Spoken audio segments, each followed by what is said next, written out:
Assalamu alaikum student. I hope you are all in good health.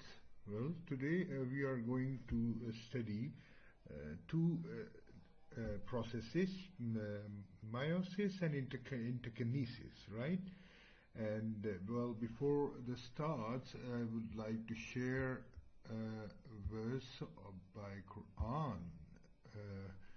وَلَا تَهِنُوا وَلَا تَحْزَنُوا. This is the word of God, and God is saying and directing us not to lose hope and nor be sad. Well, student, this is basically a message. It is the line of action actually. It is the line of action as given by Allah to us to never ever lose our hope. Never ever lose our hope in our life, in our matters, in our issues, in our struggle, in our will. We have to buck up ourselves. We have to come out of ourselves, of our worries, and face them with smiling face and high courage, and with no sadness. That is actually the direction given by Allah to us. So if there are problems, if there are miseries, there is certainly COVID-19, but the blessing of God is more, my dear. So you have to be optimistic and recovering and coming out of the shell of sadness and depression, and just have to strive and struggle and show your willingness and willness, and this will inshallah help us, and God will help us in this matter. So coming to the topic, actually the topic is meiosis, and meiosis actually, student, this is a typical classical type of cell division, and it has the characteristic of different type. Well, that's why it is also called a reductional division. It is meiosis is called a reductional division, and the reductional is referring to something that is reducing. Reducing in the sense the number of chromosomes actually in meiosis. When the cell divides, actually they are reduced. They are half the number from their original parent cell. That's why meiosis is referred as reductional division. Well, if we follow the literary origination of this word, actually it comes from Greek word, and the Greek word is maion, and that means to make smaller. Right? So the result in the reduction in the chromosome leads to its name, reductional division, just like I said. Well, student, definition of meiosis is actually, it is the process by which one diploid eukaryotic cell divides and generates eventually 4 haploid 1N daughter cells. Well, diploid actually is referring, actually this diploid 2N is the number of N is the number of chromosomes, and 2 refers the pair of that number. Means N for human being is 23, and 2n, it means diploid. Diploid means 46. Well, so 46 chromosomal number is of human being, and that is diploid. Okay, so on the other hand, well, for haploid, 1n actually refers the half the number from the original pair. Well, 2n, well, here 2n is the pair. You and the chromosomes are pair. The 23 chromosomes are present in the form of 23 pairs, and here there are no pair. There are only 23 chromosomes. So this is technically haploid. So in meiosis, actually, your daughter cells are produced 4 in number. They are haploid, and they are certainly half the number from their parent cell. Well, meiosis was discovered by German biologist Oscar Hertwig in 1876, and its occurrence is actually, it only occur in your reproductive cells or gametes, and on the other hand, there is no such a division in your general body cells that are called somatic cells. So it is a typical characteristics of reproductive cells. Well, before proceeding, well, we have to understand, students, what are diploid cell and what are haploid cell. Well, diploid cell are actually the cells that in which the chromosomes are in pairs. Well, I have told you earlier, 2n. Well, these pairs are homologous. These pairs are homologous, and homologous actually means they are to be somewhat similar with each other. To be similar with each other. Well, haploid cell, on the other hand, well, these cells are half the number of chromosomes. Actually, they are half the number. Well, and they are not certainly. If they are half, and then certainly they are not in the form of pair, as actually as the number n is mentioning. You know, the number n is mentioning that it is half of the number of chromosomes. Well, you can see from here. Well, this is diploid, and 1n is referring haploid, which is half the number of the parent cell.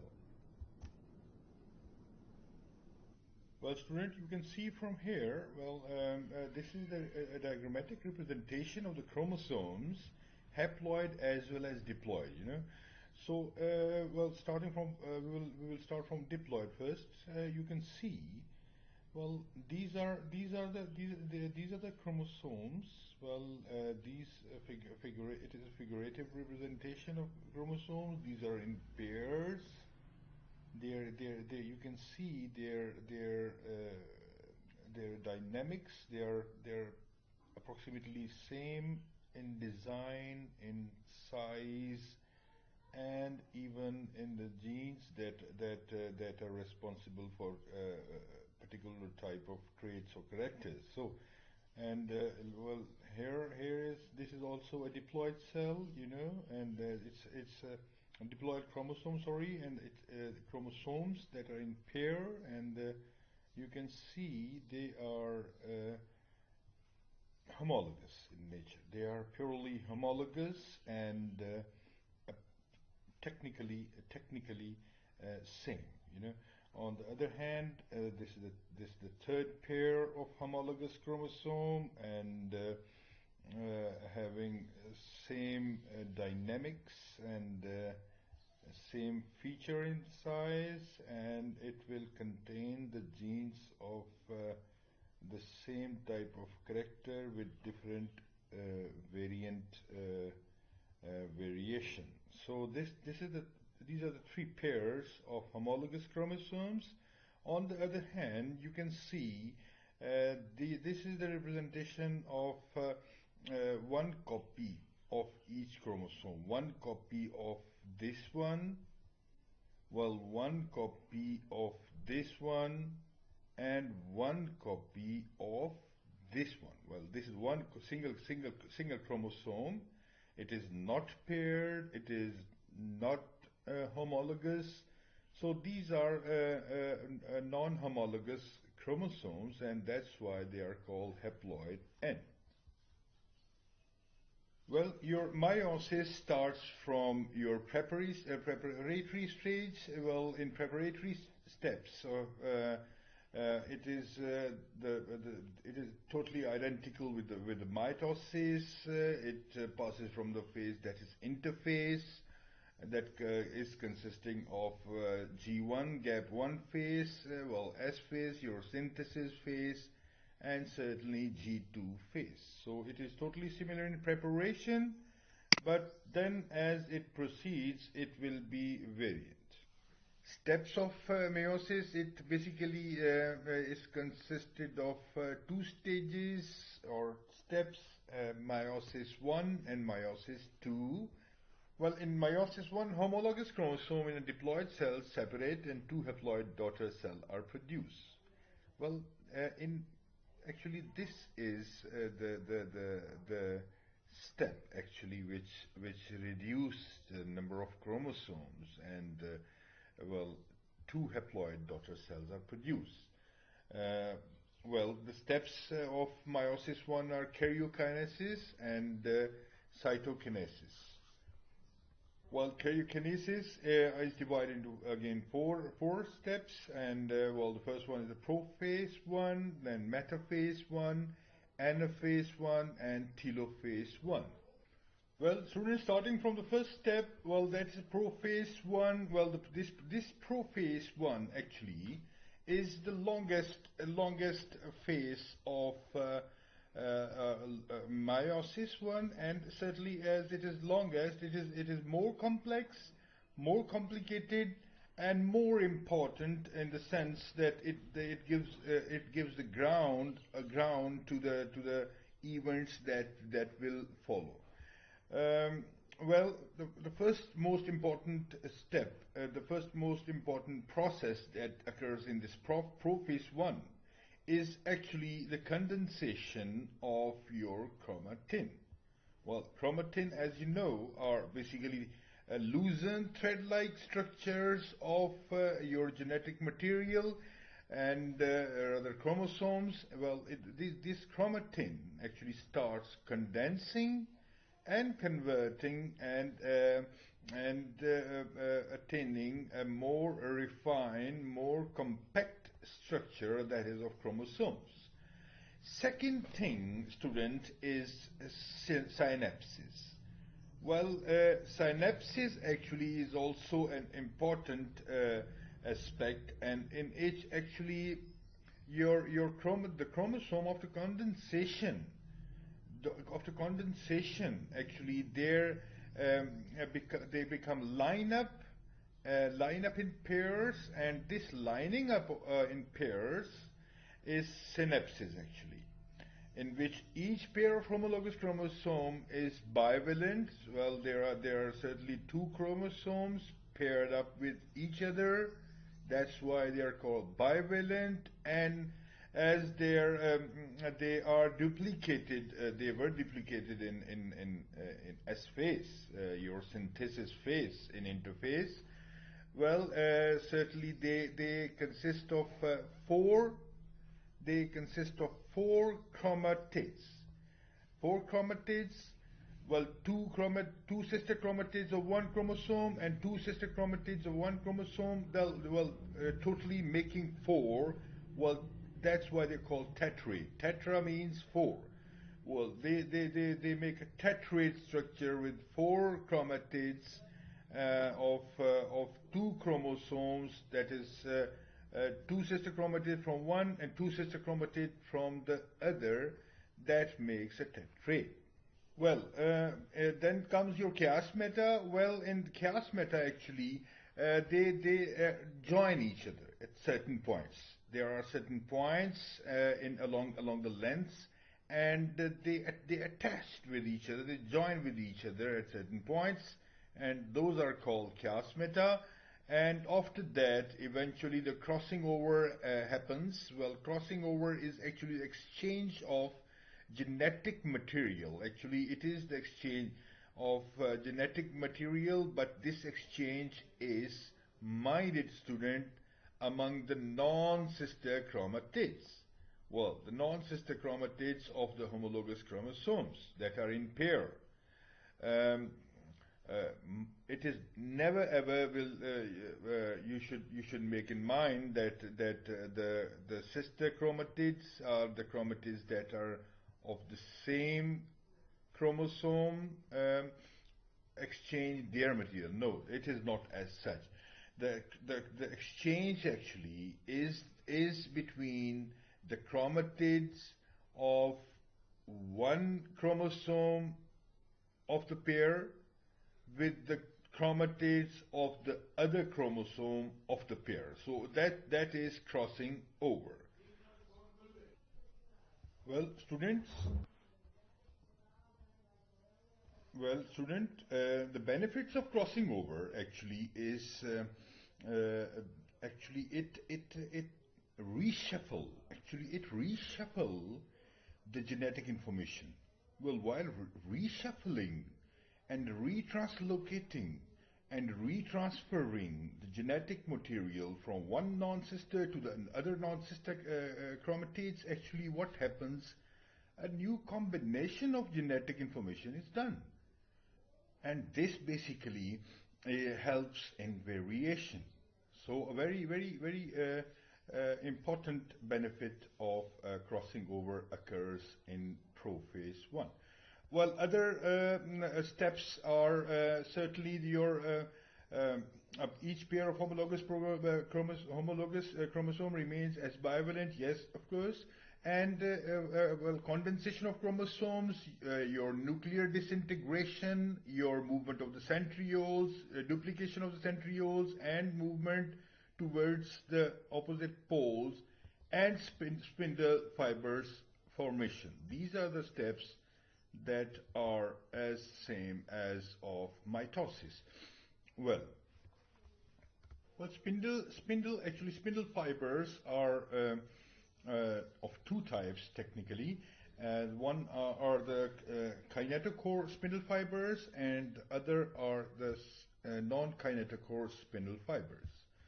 Well, kinetochore spindle fibers actually attach with the kinetochore of the chromosomes, and non-kinetochore actually attach in themselves with the non-kinetochore spindle fiber. Well, this is the diagrammatic representation of your process of meiosis. Well, you can see that these are the pairing. Well, pairing of homologous chromosome you are looking, yes, and these are the chiasmata, a point of attachment. Well, yes, the synapses has occurred, and eventually there will be chromosome and there will be crossing over here approximately. And another diagrammatic representation is of this. You can understand it, the crossing over, the attachment, and this is the homologous pair of chromosome, and they are held together. These are the point of attachments, and this is the kinetochore of the chromosome. Here, the kinetochore of the chromosome. These are the spindle fibers that are technically the kinetochore spindle fibers, and these spindle fibers certainly, as you know, are made up of microtubules. And another representation is this. Well, the whole scenario of your prophase. Well, it begins with the condensation of the chromosomes. Well, then synapses is occurring, and eventually the crossing over.